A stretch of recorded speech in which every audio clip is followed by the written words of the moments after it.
अभी आपको देखना है कि भाई टेक्स्ट इक्वेशन नंबर 1 12.1, तो उसका स्टेटमेंट में आपको दिया हुआ कि भाई in the Rutherford nucleus models of the atoms the nucleus radius, आपको न्यूक्लियस रेडियस दे रखी है कि भाई small r is equals to 10⁻⁻10 metre, this is 10⁻⁻15 metre, this is a nucleus radius. And then after आपको एनालॉग करना है कि भाई सन के रिस्पेक्ट में, ठीक है। तो उसकी आपको जो इलेक्ट्रॉन की रेडियस दे रखी है वो है capital R is equal to 10⁻⁻10 metre के, ऐसा आपको कोई के सेंटर में पॉजिट्रॉन दिया हुआ है और उसके अराउंड आपका इलेक्ट्रॉन रिवॉल्यूशन कर रहा है। तो ये जो आपका न्यूक्लियस है उसकी रेडियस आपको दे रखी है 10⁻⁻15 मीटर, और आपका जो इलेक्ट्रॉन है उसकी रेडियस आपको दे रखी है, यहाँ पे आपका इलेक्ट्रॉन है उसकी रेडियस दे रखी है 10⁻10 metre. Is like to the earth orbits around the sun, तो आपको उसकी आपका जो सैटेलाइट में आपका यूनिवर्स में एक सन है और सन की अराउंड आपकी अर्थ रिवॉल्यूशन हो रही है, उसके कंपैरिजन में आपको उसके साथ आपको कंपैरिजन करनी है, आपका एटम का स्ट्रक्चर और आपका यूनिवर्स का स्ट्रक्चर के साथ आपको कंपैरिजन करनी है। तो आपको एक अर्थ की रेडियस दे रखी है, अर्थ की रेडियस आपको दे रखी है, अर्थ की रेडियस नहीं दे रखी है तो अब भी आपको मालूम होना चाहिए कि भाई हमारा सन से लेकर अर्थ तक का डिस्टेंस होता है 1 एस्ट्रोनॉमिकल यूनिट, और उसकी वैल्यू आती है 1.5 × 10⁻11 मीटर, क्योंकि वो आपका 11th में आई गया है। और सन की रेडियस है वो आपको दी हुई है कि भाई 7 × 10⁸ मीटर। ओके, उसके साथ आपको एनालॉग करना है, ठीक है। तो एनालॉग करना मीन्स के उसके साथ आपको कंपैरिजन करनी है। ओके, तो मैं फर्स्ट ऑफ ऑल यहाँ पे एक रेशियो फाइंड आउट करता हूँ कि भाई radius of electron upon radius of nucleus. तो मैं यहाँ पे कंपैरिजन करना चाहता हूँ किसके रिस्पेक्ट में, हमारा जो इलेक्ट्रॉन की ऑर्बिट है उसकी रिस्पेक्ट, हमारी जो इलेक्ट्रॉन की रेडियस है और यहाँ पे हमारी न्यूक्लियस की जो रेडियस है इन दोनों की कंपैरिजन में करना चाहता हूँ। तो रेडियस ऑफ इलेक्ट्रॉन आपको दे रखा है कि भाई 10⁻10 मीटर, एंड देन आपको रेडियस ऑफ न्यूक्लियस आपको दे रखा है 10⁻15, तो उसका आंसर आएगा 10⁵। तो आपको मालूम पड़ेगा कि भाई आपकी जो रेडियस ऑफ इलेक्ट्रॉन है this is 10⁵ times is larger than to radius of nucleus. तो आपकी जो रेडियस ऑफ इसका मीनिंग क्या हुआ कि भाई आपकी जो न्यूक्लियस की जो साइज है उससे 10⁵ टाइम्स आपका एटम का स्ट्रक्चर लार्जर है, ऐसा फाइंड आउट हुआ, ठीक है। ओके, तो उसकी जो रेशियो फाइंड आउट हुई है तो उसकी कंपैरिजन आपको करनी है कि भाई सन और अर्थ के रिस्पेक्ट में। तो मैं यहाँ पे क्या लिख देता हूँ कि भाई रेडियस ऑफ, ये मैंने यहाँ पे लिखा इलेक्ट्रॉन, तो मैं यहाँ पे क्या लिखूंगा रेडियस ऑफ अर्थ। तो यहाँ पे आप लिख सकते हो कि भाई रेडियस ऑफ अर्थ अपॉन आएगा रेडियस ऑफ सन। ओके, तो उसका आंसर क्या आना चाहिए 10⁵। ओके, तो मैं यहाँ पे रेडियस ऑफ अर्थ को मैं इसके REDS लिख देता हूँ और यहाँ पे RS इज इक्वल टू 10⁵। तो मैंने जो फाइंड आउट करना है हमको फाइंड आउट करना REDS, तो REDS इज इक्वल टू हो जाएगा RS × 10⁵। मैंने RS की वैल्यू आपको दे रखी है 7 × 10⁸ × 10⁵, तो उसका आंसर आएगा 7 × 10⁻13 मीटर। बट आपको जो RE की वैल्यू एक्चुअली में दे रखी है, actual value of the radius of earth, actual value of radius of earth, this RE is equals to 1.5 × 10⁻11 metre, और आपको जो फाइंड आउट हुई है वो फाइंड आउट हुई है 7 × 10⁻13 मीटर। This is a larger than the 100 times, ठीक है। ये 100 टाइम्स आपकी लार्ज है, क्योंकि आप ऑर्डर देखिए यहाँ पे 10⁻11 दे रखा और यहाँ पे 10⁻13 मीटर। आपका जो एटम के स्ट्रक्चर के रिगार्डिंग उसकी जो वैल्यू आ सकती है वो आ सकती है 10⁻13, उसका ऑर्डर आना चाहिए 10⁻13, बट एक्चुअली आपकी वैल्यू है 10⁻11। तो उसका मीनिंग क्या हुआ कि भाई एटम के स्ट्रक्चर में जो हमारा न्यूक्लियस और इलेक्ट्रॉन के बीच में जो गैपिंग है वो गैपिंग हमारे अर्थ और सन का गैपिंग से ज़्यादा है। ख्याल आया आपको? उसके साथ में आपको कंपैरिजन किया है तो उसको ऐसे मालूम पड़ा कि आपका जो न्यूक्लियस और इलेक्ट्रॉन के बीच में जो एम्प्टी स्पेस है वो एम्प्टी स्पेस ज़्यादा है आपके यूनिवर्स की कंपैरिजन में, ठीक है। तो ऐसे आपको यहाँ पे फाइंड आउट हुआ।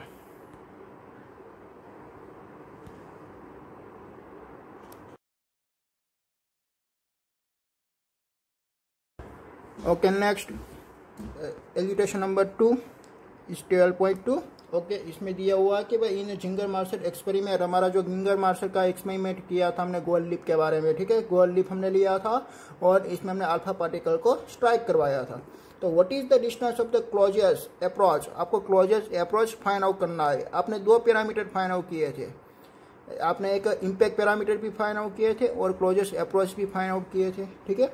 और the nucleus is 7.7 mega electron volt, तो वो आपको एक एनर्जी दे रखी है। It is alpha particles before its come momentary to rest and the reverse in the direction. तो आप देख रहे थे ना कि 180 डिग्री पर आपका जो अल्फा पार्टिकल्स हिट कर रहा था वो एक थोड़े डिस्टेंस के पहले ही उसकी वेलोसिटी 0 हो जाती थी, देन आफ्टर वो रिबॉर्न होके वापस आ जाता था। ओके, तो उसका आपको क्लोजेस्ट डिस्टेंस निकालना है, ठीक है। तो वो क्लोजेस्ट डिस्टेंस निकालने के लिए आपने एक इक्वेशन लिखा था, बनाया था। वो जो इक्वेशन थी वो इक्वेशन आपकी थी पोटेंशियल एनर्जी की इक्वेशन। तो पहला तो आपको जो गिवन डेटा दे रखा है मैं उसको लिख देता हूँ कि आपको गिवन डेटा पहला तो काइनेटिक एनर्जी आपको दे रखी है। Kinetic energy K = 7.7 mega electron volt. Mega का मीनिंग होता है 10⁶, तो मैं यहाँ पे लिख देता हूँ कि भाई 7.7 × 10⁶ और इलेक्ट्रॉन वोल्ट मीन्स के 1.6 × 10⁻⁻19 जूल। अगर आपको जूल में कन्वर्ट करनी है तो ऐसे आपको लिखना पड़ेगा। ओके, देन आफ्टर आपकी पोटेंशियल एनर्जी का इक्वेशन होता है U = KQ1 Q2/R। वो सिमिलर ही है जैसा कि आपका potential energy of gravitational field की रिगार्डिंग आप सोचोगे तो उसका जो इक्वेशन आया था वो आया था U = Gm1m2/R। तो वैसे यहाँ पे कि भाई U = KQ1 Q2/R, बट यहाँ पे जो मैंने K लिखा है it is the Coulombian constant and this value is Coulombian constant K is 9 × 10⁹, ठीक है। उसकी जो वैल्यू आती है वो 9 × 10⁹ आती है और उसका यूनिट होता है newton metre square upon coulomb square. तो वो आपका फर्स्ट चैप्टर में हम डिप में उसको स्टडी करेंगे। अभी आपको बस सिंपल फॉर याद ही रखना है। और अल्फा पार्टिकल हम स्ट्राइक करवा रहे हैं, वो जो एक्सपेरिमेंट है इसमें हम अल्फा पार्टिकल स्ट्राइक करवा रहे हैं। तो अल्फा पार्टिकल का चार्ज होता है 2e, ठीक है। अल्फा पार्टिकल का चार्ज होता है 2e एंड देन आफ्टर हम वहाँ पे रख रहे हैं एक गोल्ड की लिप। तो गोल्ड की लिप का जो एटॉमिक नंबर Z होता है 79। तो यहाँ पे मैं इक्वेशन को मॉडिफाई करता हूँ, तो ऐसे लिख दिया हूँ कि भाई K and QE charge means के फर्स्ट ऑफ ऑल चार्ज हमारा अल्फा पार्टिकल का this is the 2e and then after ZE upon यहाँ का डिस्टेंस है R। ओके, तो R को मैं सब्जेक्टिव बना देता हूँ क्योंकि आपको R ही फाइंड आउट करना है। तो R = फाइंड आउट हो जाएगा K और यहाँ पे मैं 2 लिख देता हूँ और Z और E का स्क्वायर लिख देता हूँ और यहाँ पे आता है पोटेंशियल एनर्जी। तो पोटेंशियल एनर्जी = काइनेटिक एनर्जी होती है, ठीक है। Potential energy = kinetic energy. Then after मैं यहाँ पे सभी की वैल्यू रख देता हूँ कि भाई 2 की वैल्यू तो 2 ही रहेगी और K की वैल्यू आपको यहाँ पे लिखी हुई कि भाई 9 × 10⁹ this is the Coulombian constant and then after atomic number आपका दिया हुआ कि भाई 79। तो यहाँ पे मैं लिख देता हूँ 79 क्योंकि गोल्ड लिप की बनी हुई है और गोल्ड का जो एटॉमिक नंबर होता है वो होता है 79, ठीक है। और देन आफ्टर हमारा जो इलेक्ट्रॉन का स्क्वायर मीन्स के 1.6 × 10⁻⁹ का स्क्वायर और उसकी जो काइनेटिक एनर्जी है वो है 7.7 × 10⁶ इंटू 1.6 × 10⁻⁹। तो यहाँ से आप देख सकते हो कि भाई ये तो वाली पूरी टर्म यहाँ से हट गई और देन आप उसका सिंप्लीफिकेशन फाइंड आउट करोगे तो उसका आंसर आता है कि भाई 30 × 10⁻⁻15 मीटर। सो 10⁻⁻15 हमारा जो ऑर्डर होता है हम उसको बोल सकते हैं भाई फेंटोमीटर का तो फर्मी मीटर, ठीक है। तो R = उसका आंसर फाइंड आउट हुआ कि भाई 30 फर्मी मीटर, ठीक है। ओके,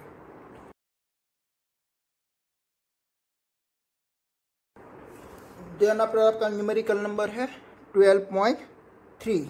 ओके, तो इसमें लिखा हुआ कि भाई it is the found experimentally that the 13.6 electron volt energy, वो आपको एनर्जी दिए रखी है, is required to separate the hydrogen atoms into a proton and electron, ठीक है।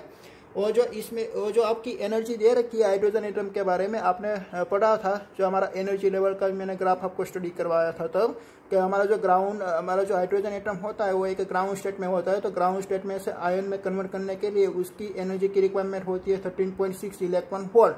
अगर आप एक्सटर्नल एनर्जी 13.6 इलेक्ट्रॉन वोल्ट उसको आप सप्लाई कर दोगे तो वहाँ से एक इलेक्ट्रॉन एस्केप हो जाएगा। तो इलेक्ट्रॉन और प्रोटॉन मीन्स के उसका जो सेपरेशन हो गया, ठीक है। तो इस computer the orbital radius and the velocity of electron वो आपको फाइंड आउट करनी है, ठीक है। तो पहले तो मैं यहाँ पे एनर्जी का इक्वेशन लिखता हूँ। तो एनर्जी का इक्वेशन रादरफोर्ड ने ऐसे निकाला था कि भाई E = -E² upon 8πε0 into R, ठीक है। ओके, तो यहाँ पे R आपको सब्जेक्टिव बना देना क्योंकि आपको रेडियस ही फाइंड आउट करना है। तो R आपको मैं सब्जेक्टिव बना देता हूँ। तो R = फाइंड आउट होती है कि भाई R = K R is equals to means के यहाँ से आप 8 पाई एप्सिलॉन नॉट को कन्वर्ट कर सकते हो अभी, ठीक है। 8 पाई एप्सिलॉन नॉट मीन्स के के की वैल्यू होती है ना, कूलम्ब कांस्टेंट की वैल्यू होती है K is equals to 4 pi epsilon not.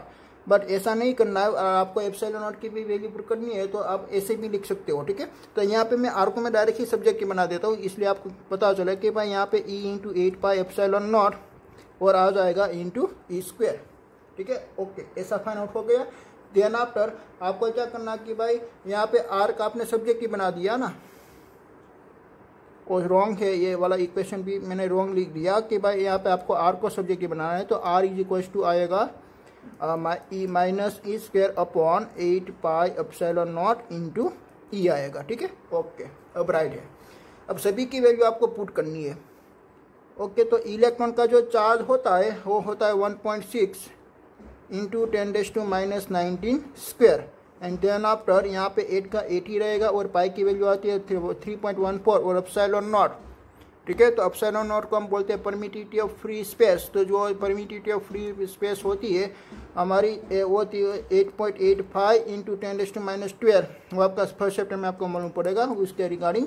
और यहाँ पे आपको एनर्जी दे रखी है, वो एनर्जी है -13.6 इलेक्ट्रॉन वोल्ट। जो हमारी बाइंडिंग एनर्जी होती है वो इतनी होती है, तो मैं यहाँ पे लिखता हूँ तो -13.6 इंटू 13.6 इंटू आती है 1.6 इंटू 10⁻19 वोल्ट, ठीक है। तो आप यहाँ पे भी माइनस और यहाँ पे भी माइनस है, तो माइनस माइनस कैंसल आउट हो जाएगा और उसका आप सिंप्लीफिकेशन फाइंड आउट करोगे तो उसका आंसर आ जाएगा कि भाई R is equal to 5.3 into 10⁻11 metre, ठीक है। ओके, देन आफ्टर आपको एक स्पीड फाइंड आउट करनी है और आपको एनर्जी दे रखी है, एक बाइंडिंग एनर्जी आपको दे रखी है। तो स्पीड फाइंड आउट करने के लिए कि भाई आपके पास एक ही एनर्जी का इक्वेशन अवेलेबल है कि भाई काइनेटिक एनर्जी। तो आपकी जो बाइंडिंग एनर्जी होती है it is equal to kinetic energy, ऐसे आप लिख सकते हो। तो के इज इक्वल टू आप ई लिख सकते हो, ठीक है। तो के इज इक्वल टू आप ई लिखोगे और के इज इक्वल टू आपकी जो इक्वेशन होती है वो होती है 1/2 मी स्क्वायर इज इक्वल टू आती है ई, ठीक है। तो इसमें से आपको वी को सब्जेक्ट बनाना है, तो v square is equal to आप लिख सकते हो कि भाई 2e/m। और यहाँ पे स्क्वायर हटाने लिए आपको यहाँ पे रूट में लिख देना है और आपको यहाँ पे ई की वैल्यू दे रखी है कि भाई 13.6 इलेक्ट्रॉन वोल्ट। तो velocity v is equal to 2 into 13.6 into 1.6 into 10⁻19 and mass of electron आती है 9.1 इंटू 10⁻31। तो यहाँ पे आपको रूट दिया हुआ है, तो स्टूडेंट आपको यहाँ पे ध्यान रखना कि भाई रूट में आपको निकालने के लिए आपका जो ऑर्डर है वो ऑर्डर आना चाहिए इवन नंबर में, ठीक है। ऑड नंबर का आप रूट नहीं निकाल पाओगे, ठीक है। तो इसलिए आपको यहाँ पे ऑर्डर ऐसे सेट करना है कि भाई आपका ऑर्डर आए एक इवन नंबर में, ठीक है। तो आप ऐसे ऑर्डर सेट करके उसकी वैल्यू फाइंड आउट करोगे वेलोसिटी की। तो वेलोसिटी की वैल्यू आती है 2.1868 इंटू 10⁻6 मीटर पर सेकेंड, ठीक है। This is your answer, this is your velocity and this is your radius. एक सिंपल सा इक्वेशन है जो आपने आगे स्टडी किया था, वही इक्वेशन का यूज करना है यहाँ पे। बस आपको ये न्यूमेरिकल में, फिजिक्स का न्यूमेरिकल में आपको यही याद रखना है कि भाई कौन सा इक्वेशन कब आप यूज कर सकते हो, ठीक है। अगर आपको वेलोसिटी, आपको कोई भी न्यूमेरिकल में आपको वेलोसिटी फाइंड आउट करनी है, कोई भी कि आपको एनर्जी दे रखी है, लाइक दिस आपको पोटेंशियल एनर्जी भी दे सकता है, कोई भी एक एनर्जी आपको दे सकता है, एक काइनेटिक एनर्जी भी दे सकता है और एक थर्मल एनर्जी भी आपको दे सकता है। आपने अगले वाला जो चैप्टर में हमने देखा था कि भाई आपको एक थर्मल एनर्जी दे दी होती है 3/2 kBt और उसके रिस्पेक्ट में हमने काइनेटिक एनर्जी को इक्वल्स टू कर दिया था। और वैसे आप कोई भी एनर्जी से इक्वल्स टू कर सकते हो, क्योंकि आपकी एनर्जी होती है वो एक कंजर्वेशन लॉ का ओबे करती है, वो ओनली फॉर ट्रांसफर ही होती है। तो यहाँ पे जो बाइंडिंग एनर्जी है वो एक ट्रांसफर हो जाएगी एक काइनेटिक एनर्जी में, इसलिए तो हमारा इलेक्ट्रॉन एक फ्री होके वो उसके पास कोई एक पर्टिकुलर एक वेलोसिटी अवेलेबल होगी, वो पर्टिकुलर वेलोसिटी हमारी यहाँ पे फाइंड आउट हुई है। चला है आपको? ओके।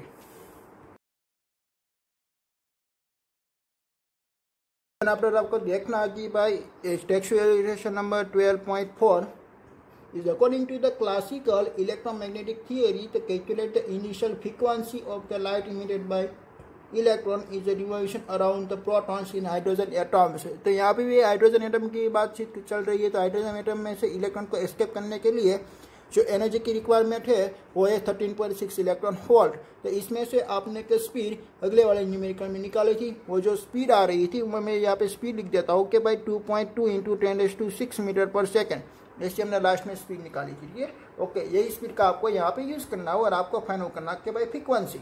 ओके, तो फ्रीक्वेंसी फाइंड आउट करनी है और यहाँ पे आपको वी दिया रखा है, this is the linear speed. तो आपको मालूम है कि भाई लीनियर स्पीड और एंगुलर स्पीड का जो रिलेशनशिप आती है वो आती है v = r omega, v = r omega. What is omega कि भाई ओमेगा बोलते हैं 2π/t और 1/t it is known as a frequency. So that omega हम लिख सकते हैं 2π म्यू। तो यहाँ पे हम लिख देते हैं कि भाई वेलोसिटी v = r × 2π म्यू। आपको फाइंड आउट करना कि भाई म्यू, तो म्यू को हम सब्जेक्टिव बना देते हैं, तो म्यू = आ जाएगा v/2πr। ओके, तो v आपको दे रखा है कि भाई उसकी वेलोसिटी होती है कि 2.2 × 10⁶, और यहाँ पे 2 × 3.14, बट यहाँ पे आपको एक r नहीं दिया हुआ है। तो मैंने आपको बोला था कि भाई हाइड्रोजन एटम के लिए आपकी जो उसकी रेडियस होती है वो रेडियस हमने थियरी में हमने निकाली थी, वो आपको याद रखनी है, ठीक है। क्योंकि वो हाइड्रोजन एटम के लिए वो जो आपकी जो रेडियस फाइंड आउट हुई थी वो एक स्टेबल रेडियस फाइंड आउट हुई थी और उसकी वैल्यू आई थी 0.53 × 10⁻⁻। ओके, सभी की वैल्यू आप पुट करके उसका सिंप्लीफिकेशन फाइंड आउट करोगे तो उसका आंसर आ जाएगा 6.6 × 10⁻15 हर्ट्ज। तो वैसे भी लिख सकते हैं कि भाई 6.6 फर्मी हर्ट्ज। तो यहाँ पे 6.6 × 10⁻15 हर्ट्ज आपको दिया। फर्मी नहीं लिख सकते, फर्मी में तो 10⁻15 आते हैं, यहाँ पे है 10⁻15 हर्ट्ज, ठीक है। Okay,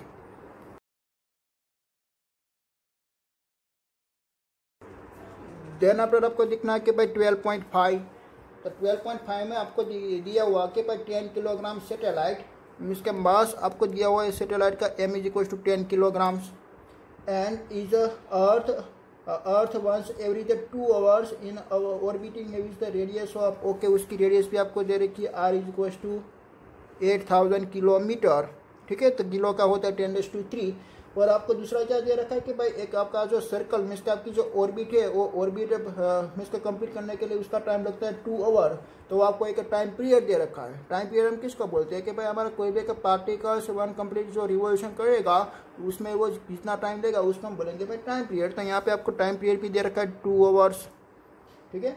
okay, is assuming that the words angular momentum postulates applying to the satellite just has it does to the an electron in the hydrogen atoms to find the quantum numbers of the orbit of satellite। आपको find out करना है कि भाई quantum number कितना होता है वो आपको फाइंड आउट करना है। ओके, तो हमारे पास जो बॉस का जो सेकंड पोस्टुलेट था वो बातचीत कर रहा था भाई एंगुलर मोमेंटम की रिगार्डिंग। तो उसकी एंगुलर मोमेंटम का इक्वेशन हमने निकाला था, को आया था L = NH/2π। वो लास्ट में एक डिब्रॉय नाम का जो साइंटिस्ट था उसने निकाला था, ठीक है। ओके, तो L के रिगार्डिंग आपने देखा था कि भाई 11th में एंगुलर मोमेंटम की इक्वेशन होती है mvr। तो यहाँ पे आप लिख सकते हो कि भाई mvr, तो यहाँ पे क्वांटम नंबर में लिखना है क्लेम, इसके vn और rn की टर्म में लिखना पड़ेगा और NH/2π। आपको फाइंड आउट करना कि भाई n, तो पहले तो आपको यहाँ पे स्पीड नहीं दे रखी है तो आपको स्पीड को कन्वर्ट करना पड़ेगा, ठीक है। आप स्पीड को किस टर्म में कन्वर्ट करोगे? तो आपने अगले वाला न्यूमेरिकल में आपने देखा था कि भाई स्पीड = हम लिख सकते हैं r ओमेगा और ओमेगा = हम लिख सकते हैं 2π म्यू मिस के वो एक फ्रीक्वेंसी है, ठीक है। तो हम v के बदले ए वाली पूरी टर्म हम लिख सकते हैं। चला है आपको, ए वाली हम पूरी टर्म लिख सकते हैं। अपन यहाँ पे आपको टाइम पीरियड दे रखा है ना, यहाँ पे आपको एक टाइम पीरियड दे रखा है, तो ए वाला इक्वेशन में यहाँ पे मॉडिफाई करता हूँ। देखिए यहाँ पे स्पीड = r ओमेगा होती है और यहाँ पे आप लिख सकते हो r और ओमेगा की इक्वेशन होती है 2π/t। तो 2π/t ऐसे आप लिख दो यहाँ पे, ठीक है। तो 2πr/t आपको यहाँ पे लिख देना है, तो आपकी इक्वेशन मिल जाती है m। और यहाँ पे क्वांटम नंबर की टर्म में आपको लिखना है, तो मैं यहाँ पे लिख देता हूँ rn 2πrn/t = आएगा NH/2π। ओके, तो आपको यहाँ पे Rn और Rn है तो Rn का स्क्वायर हो जाएगा। ओके, तो मैं यहाँ पे लिख देता हूँ कि भाई 2πm Rn² = NH/2π। ध्यान आपको n को सब्जेक्टिव बनाना है ना, तो मैं यहाँ पे n को मैं सब्जेक्टिव बना देता हूँ। तो n ये जो डिवाइड वाली टर्म है वो मल्टीप्लिकेशन में चली जाएंगी और यहाँ पे 2π अवेलेबल है तो 2π हो जाए 4π² m Rn² और NH है, NH में से m को आपको सब्जेक्टिव बना दिया, बाकी की टर्म रहेगी h, तो h आपके डिवाइड में आ जाएगी, तो डिवाइड बाई t × h। पहले तो ये सभी सारी टर्म आपको एक SI यूनिट में फाइंड आउट करना पड़ेगा। ऐसा यूनिट में जो टाइम होता है वो आवर में नहीं होती बट सेकंड में होती है। तो आप 2 आवर की सेकंड फाइंड आउट करोगे तो उसकी सेकंड फाइंड आउट होगी 7200 सेकेंड्स। ओके, देन आफ्टर आपका जो रेडियस दिए रखा है 8000 किलोमीटर, उसको आपको कन्वर्ट करना है मीटर में, तो उसका आंसर आएगा 8 × 10⁶ मीटर। ओके, देन आफ्टर आपको सभी की बस वैल्यू ही यहाँ पे पुट कर देनी है। तो मैं यहाँ पे वैल्यू पुट कर देता हूँ, क्या पाई 4 का 4 और पाई का होगा 3.14 का स्क्वायर, और मास आपको दिया हुआ है सैटेलाइट का, वो है आपका 10 किलोग्राम। एंड देन आफ्टर उसकी रेडियस भी आपको दे रखी है 8 × 10⁶ का स्क्वायर, एंड उसका time period 7200 seconds. And then after H is a Planck constant और उसकी वैल्यू होती है 6.63 × 10⁻34। ओके, तो सभी सारी आपको वैल्यू आपने यहाँ पे रख दी है। देन आफ्टर आपका क्वांटम नंबर आपका फाइंड आउट हो जाएगा, वो आएगा 5.3 × 10⁻45। तो क्वांटम नंबर क्या होता है वो तो आपको मालूम ना, this is a orbit number. तो इतनी सारी आपको ऑर्बिट मिलेगी 5.3 × 10⁻45 टाइम्स। ठीक है, इतना आपका क्वांटम नंबर फाइंड आउट हुआ है।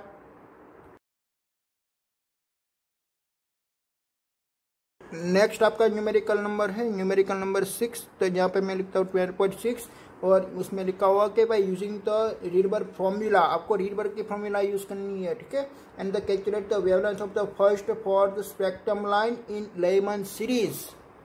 तो लेमन नाम का साइंटिस्ट ने स्टडी किया था एक अल्ट्रावायलेट लाइट पे। ठीक है, तो जो अल्ट्रावायलेट लाइट होती है उसकी फ्रीक्वेंसी हमारी जो विजिबल लाइट से फ्रीक्वेंसी से ज़्यादा होती है, हम उसको विजिबल नहीं कर सकते, बट उसकी फ्रीक्वेंसी उसकी एनर्जी ज़्यादा होती है। ओके, तो हमारे पास एनर्जी का इक्वेशन हमने निकाला था एक बोर्स का पोस्टुलेट्स में से। वो जो एनर्जी का इक्वेशन आया था वो एनर्जी का इक्वेशन इसी टाइप का था कि भाई E = mE⁴ अपॉन 8ε0 का स्क्वायर n² NH²।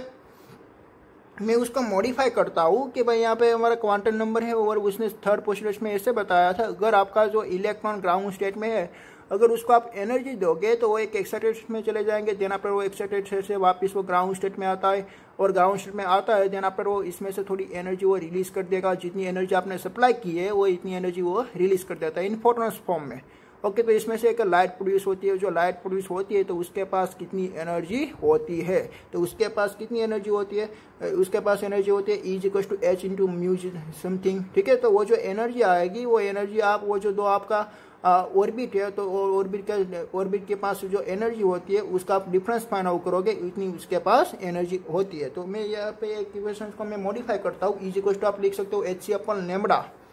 तो यहाँ पे मैं लिख देता हूँ hc और लैम्बडा इनिशियल टू फाइनल, और mE⁴ यहाँ पे आएगा 8ε0 h², और काउस में आएगा 1/nf का स्क्वायर माइनस 1/ni का स्क्वायर। ऐसा भी हमने इक्वेशन बनाया था, आपको याद आया कि आपकी जो लास्ट ऑर्बिट मीन्स के एक आप एक्साइटेड स्टेट में से लोअर स्टेट में आ रहे हो, एक एक्साइटेड स्टेट में से लोअर स्टेट में आ रहे हो, तो उसका इक्वेशन ऐसे बनता है।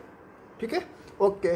देन आफ्टर आपको एक लेमन सीरीज की बात कर रहे हो, तो लेमन सीरीज के लिए जो हमारा जो फाइनल क्वांटम नंबर होता है वो होता है 1। ठीक है, तो आपको यहाँ पे 1 ही रखना है। तो उस इक्वेशन को मैं वापस में मॉडिफाई करता हूँ, और मैं पहले तो ए वाली जो टर्म है उसकी मैं वैल्यू फाइंड आउट करूँगा कि भाई mE⁴ अपॉन 8ε0 h²। तो उसके आप सभी की वैल्यू आप पुट करना है कि भाई 9.1 × 10⁻31। देन आफ्टर इलेक्ट्रॉन का चार्ज होता है 1.6 × 10⁻19 एंड 8। यहाँ पे ε0 का स्क्वायर मीन्स के 8.85 × 10⁻12 का स्क्वायर, और s का स्क्वायर 6.63 × 10⁻34 का स्क्वायर। इस सभी का वैल्यू फाइंड आउट करोगे तो उसका आंसर आएगा 21.76 × 10⁻19 जूल। तो मैं यहाँ पे रख देता हूँ। ठीक है, ओके। देन आफ्टर मैं यहाँ पे NF की भी वैल्यू पुट करूँगा 1। तो आप देखिए कि भाई यहाँ पे आपका इक्वेशन बनेगा hc/λIF = आएगा 21.76 × 10⁻19, और यहाँ पे हो जाएगा 1। ठीक है, क्योंकि आप 1 ही यहाँ पे पुट कर देते हो ना। ओके, तो यहाँ पे 1 आ जाएगा, और देन आफ्टर आपको LCM लेना है। तो LCM लोगे तो ni का स्क्वायर होगा, तो ni² - 1 में यहाँ पे लिख देता हूँ, तो ni² - 1 अपॉन ni²। ऐसा आपका जनरल इक्वेशन फाइंड आउट हो गया। ओके, तो आपको उसकी वेवलेंथ फाइंड आउट करनी है ना। तो वेवलेंथ फाइंड आउट करने के लिए आपको क्या करना पड़ेगा, तो पहला तो मैं उसको इन्वर्स कर देता हूँ, हमारा जो इक्वेशन है उसको मैं इन्वर्स कर देता हूँ। तो आपका इक्वेशन मिल जाएगा लैम्ब्डा IF अपॉन HC, और यहाँ पे HC डिवाइड में ना, तो मैं उसको मैं मल्टीप्लिकेशन में भी कर दूंगा, मैं बाद में करता हूँ। चलो, तो ये उसका जो आपको एक इन्वर्स कर देना है, तो इन्वर्स करोगे तो यहाँ पे होता है 1/21.76 इंटू 10⁻⁹ उसका भी आपको इन्वर्स करना है। तो NI स्क्वायर अपॉन आएगा NI का स्क्वायर -1। देन आफ्टर HC को मैं यहाँ पे ले जाता हूँ, तो लैम्ब्डा IF और HC की मैं वैल्यू भी यहाँ पे लिख देता हूँ, ठीक है। तो 6.63 इंटू 10⁻34 और C की वैल्यू होती है 3 इंटू 10⁸ अपॉन 21.76 इंटू आती है 10⁻⁹ और NI square upon NI square -1। उसका मैं सिंप्लीफिकेशन कर देता हूँ, तो उसका आंसर आता है कि भाई 913.4 इंटू 10⁻⁻10 मीटर, ठीक है। और यहाँ पे आएगा NI square upon divide by में NI स्क्वायर -1, ऐसा उसकी टर्म फाइंड आउट हुई। ओके, तो हमको लेमन सीरीज फाइंड आउट करना है first of all for spectrum के लिए। ओके, तो पहला स्पेक्ट्रम के लिए, फर्स्ट स्पेक्ट्रम के लिए हम फाइंड आउट करेंगे, तो हम NI = लिख सकते हैं 2। हम NI = 2 लिखेंगे, देन अपन हमको एक फर्स्ट फाइंड आउट होगा, दिस इज 2 1, इनिशियल है 2, ठीक है, और फाइनल है 1। आपको जाना है कि भाई ग्राउंड स्टेट में, तो आप सेकंड स्टेट में से ग्राउंड स्टेट में जा रहे हो, आप सेकंड ऑर्बिट में से ग्राउंड ऑर्बिट में जा रहे हो, ठीक है। ऐसा मीनिंग, उसका मीनिंग ऐसे हुआ। तो उसकी वेवलेंथ 913.4 इंटू 10⁻⁻10। अब NI = यहाँ पे 2, तो 2 का स्क्वायर होता है 4, और यहाँ पे 2 मीन्स के 4 - 1, तो यहाँ पे आ जाएगा 3, और उसके आप वैल्यू फाइंड आउट करोगे तो उसका आंसर आता है कि 1217.8 इंटू 10⁻⁻10 मीटर। तो 10⁻⁻10 को हम एंगस्ट्रॉम भी लिख सकते हैं, ठीक है। देन आपको सेकंड के लिए फाइंड आउट करना है, तो NI = आपको पुट कर देना है 3, ठीक है। ऐसा आपको फोर्थ स्पेक्ट्रम फाइंड आउट करना है ना, तो आपने फर्स्ट फाइंड आउट किया, देन आपको सेकंड फाइंड आउट कर रहे हो, तो यहाँ पे आप लैम्ब्डा 3 लिखोगे, क्योंकि आप थर्ड ऑर्बिट में से फर्स्ट ऑर्बिट में जा रहे हो, तब उसके आप वेवलेंथ फाइंड आउट कर रहे हो। तो 913.4 इंटू 10⁻⁻10, यहाँ पे आपको 3 पुट करना है, तो 3 का स्क्वायर होता है 9, और यहाँ पे 9 - 1 એટલે आता है 8। ओके, उसका आप मल्टीप्लिकेशन करोगे तो उसका आंसर आता है कि भाई 1027.5 इंटू 10⁻⁻10 मीटर, ठीक है। 10⁻⁻10 मीन्स के होता है एंगस्ट्रॉम। देन आप NI = आपको 4 पुट करनी है, तो आप इनिशियल में यहाँ पे 4 पुट कर दो, तो लैम्ब्डा 41 = 913.4 इंटू 10⁻⁻10। तो यहाँ पे आप 4 पुट करोगे तो 4 का स्क्वायर होता है 16, और 16 - 1 = आएगा 15, तो डिवाइड बाई में होता है 15। ओके, तो उसकी आप वैल्यू फाइंड आउट करोगे तो उसकी वैल्यू आती है 974.29, ठीक है। तो 29 इंटू 10⁻⁻10 मीटर मीन्स के एंगस्ट्रॉम। देन आपको एक लास्ट स्पेक्ट्रम फाइंड आउट करना है NI = 5 के लिए, तो यहाँ पे लैम्ब्डा 51 = 930.4 इंटू 10⁻⁻10, यहाँ पे आपको 5 पुट करना है, तो 5 का स्क्वायर होता है 25, 25 - 1 सो दैट 24। उसकी वैल्यू आप फाइंड आउट करोगे तो उसकी वैल्यू आती है 951.45 इंटू 10⁻⁻10 मीटर। ओके, तो आप देख रहे हो कि भाई हमारी जो वेवलेंथ है वो वेवलेंथ कंटिन्यूसली डिक्रीज हो जा रही है। क्यों कंटिन्यूसली वो डिक्रीज होती है? क्योंकि उसकी जो फ्रीक्वेंसी होती है वो फ्रीक्वेंसी कंटिन्यूसली इंक्रीज हो जाती है। क्यों फ्रीक्वेंसी इंक्रीज हो जाती है? क्योंकि आपका जो नंबर ऑफ एटॉम, आपका जो नंबर ऑफ ऑर्बिट है वो कंटिन्यूसली इंक्रीज हो जा रहा है। आप पहले बता रहे थे कि भाई सेकंड ऑर्बिट में से फर्स्ट ऑर्बिट में आता, तो आपने जो स्पेक्ट्रम में देखे थे, जो एनर्जी लेवल का ग्राफ में मैंने आपको स्टडी करवाया था, तो सेकंड ऑर्बिट में से फर्स्ट ऑर्बिट में जाने के लिए उसकी जो रिक्वायरमेंट थी वो एनर्जी थी 10.2। तो 10.2 एनर्जी के रिगार्डिंग आप उसकी वेवलेंथ फाइंड आउट करोगे तो इतनी आएगी। देन आफ्टर आप बातचीत करें कि भाई थर्ड में से फर्स्ट में जा रहा है, तो थर्ड में से फर्स्ट में जा रहा है तो उसकी एनर्जी ज़्यादा होगी। अगर एनर्जी ज़्यादा होगी तो फ्रीक्वेंसी ज़्यादा होगी, अगर फ्रीक्वेंसी ज़्यादा होगी तो वेवलेंथ ऑब्वियसली कम होगी। तो यहाँ पे वेवलेंथ ऑब्वियसली कम फाइंड आउट हुई। देन आफ्टर आप फोर्थ ऑर्बिट में डायरेक्ट फर्स्ट ऑर्बिट में आ रहे हो, ठीक है, तो उसकी एनर्जी उससे भी ज़्यादा होगी, तो उसकी फ्रीक्वेंसी भी ज़्यादा होगी और उसकी वेवलेंथ वापस कम हो गई। और आप बात कर रहे हो कि भाई 5th ऑर्बिट में से फर्स्ट ऑर्बिट में आ रहा है तो उसकी एनर्जी सबसे ज़्यादा होगी, ठीक है, तो उसकी जो वेवलेंथ आएगी वो सबसे कम आएगी। चला आपको ऐसे आपको एक लेमन सीरीज का एक स्पेक्ट्रम फाइंड आउट होता है।